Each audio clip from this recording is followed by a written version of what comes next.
Hi everyone, this is Dr. Nitin Chota with Ignition Time, and here is a big announcement from the President of the United States on his Twitter feed. President Trump said, and I quote, "I have directed Steven Mnuchin to get ready to send direct payments, $3,400 for a family of 4 to all Americans. Democrats are holding this up."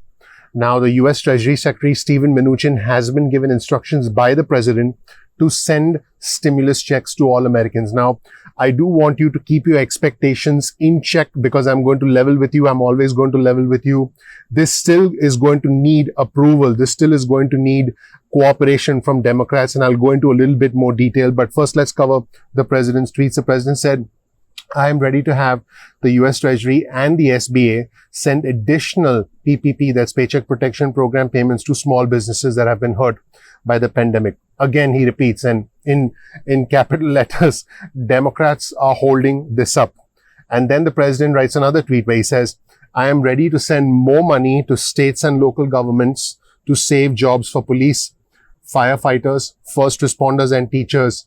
Once again, Democrats are holding this up. Now, this particular tweet was just released by the President. This is brand new information, and this was covered by several news outlets, including the New York Times, including Fox Business, and also the New York Post. So again, this was covered all over. You can check any outlet that you prefer. It was reported by the New York Times, and you can see the article from the New York Times on your screen.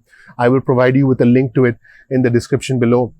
You can also see the article on your screen from Fox Business. I will provide you with a link to that in the description as well as New York Post. You'll be provided with a link to the New York Post in the description as well. Now, let's be clear about where things stand right now. The President is trying to take this unilateral action to send out money because there's a gridlock, there's a stalemate between the Democrats in the House and between the administration. They just haven't been able to come to a deal, as you know. Now, the good news amongst all of this is that both parties, the Democrats as well as the Republicans, are in agreement about sending $1,200 stimulus checks. Again, let's just call it stimulus checks 2.0, second stimulus checks, whatever you want to call it, in addition to $500 per dependent, including adult dependents. This means that a family of 4 would get $1,200 plus $1,200 for each spouse plus $500 for 2 dependents. That equates to $3,400. So the necessary qualifications with the second stimulus check are basically nearly identical to the first stimulus check.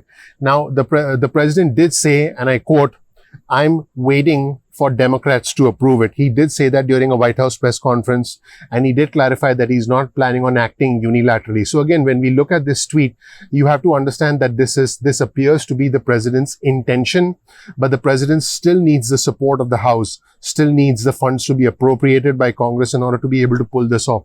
So you might see news reports, you might see a lot of hype saying, the President has said it's going to happen and therefore you're going to get the money.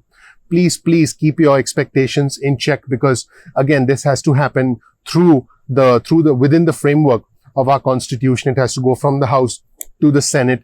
And so there needs to be some clarification about how our Constitution works. And that's what I'm trying to do in this video. But it's very clear that the President has established a clear intent to send out stimulus checks, to send out aid to state and local governments, and to provide further funding to the Paycheck Protection Program, which is absolutely crucial for small businesses to be able to continue paying their employees, to continue keeping their employees on payroll, because small businesses account for almost half of all jobs in the country. Now, just so that you're clear about the current state of the gridlock, House Speaker Nancy Pelosi was specifically asked when she might speak with Republicans again in a press conference that she did, where she highlighted the key differences between the administration, between the Republican Party and the Democrats. And I actually provided you with an entire analysis and a breakdown of that press conference in 2 parts in my video analysis yesterday. So I will provide you with a link to her point of view in the description section below. But when she was specifically asked, House Speaker Nancy Pelosi told reporters, I quote, "I don't know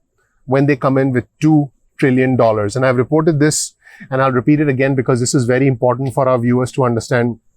Senate leaders, Senate Republicans do not want to entertain anything over $2 trillion. Absolutely not.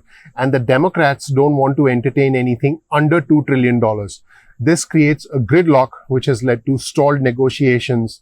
And that's where things stand right now. So the President's tweets signal a strong intent on the part of the President to do something, but he cannot unilaterally do it because, again, in his own words, he needs, and I repeat, I'm waiting for the Democrats to approve it. That's what President Trump said during the White House press conference. So please, when you're watching other news sources, potentially other channels, please don't get caught up in any hype that, this is definitely going to happen because the president said so.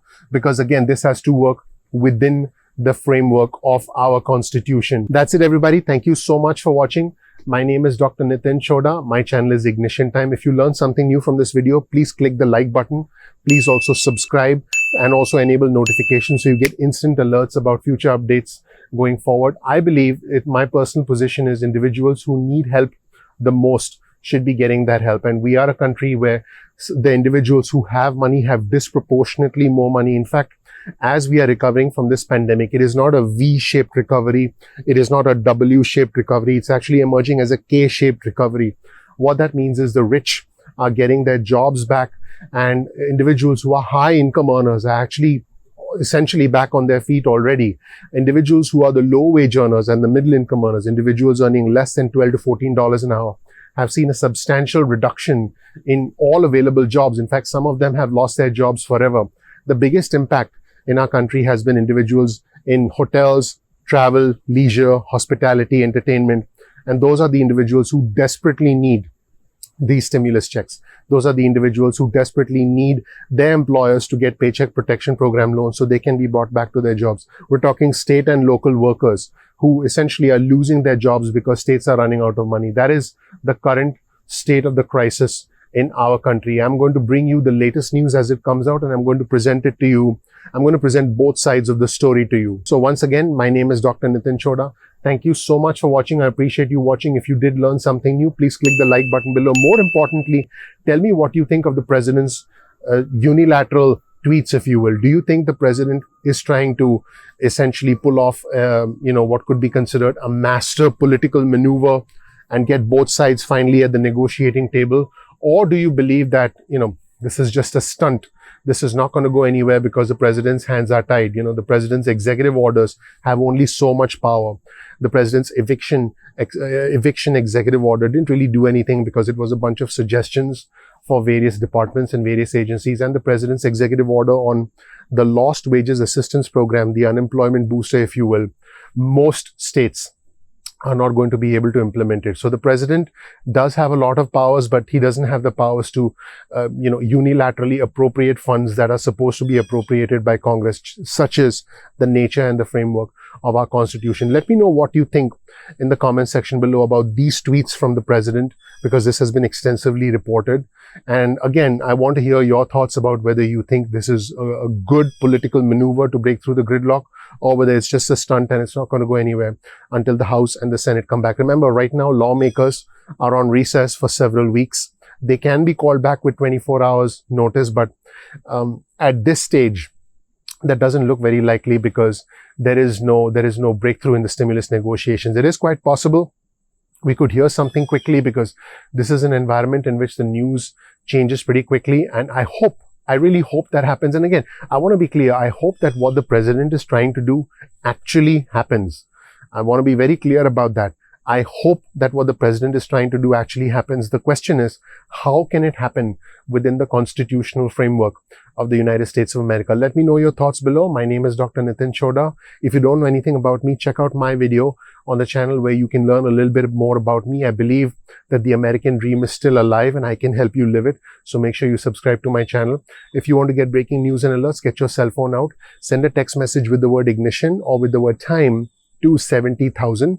That's 70000, and you'll get added to our breaking news and alerts list, and we'll send you a text message which you can opt out of at any time. You can also get added to our email list if you agree to a quick disclaimer, and then you can opt out of that at any time as well. We release videos at 2 p.m. East Coast time most days of the week, so please make sure you're subscribed to our list. Once again, thank you so much for watching. Let me know what you think in the description section below, and I'll see you in the next video of Ignition Time. Thanks. Bye.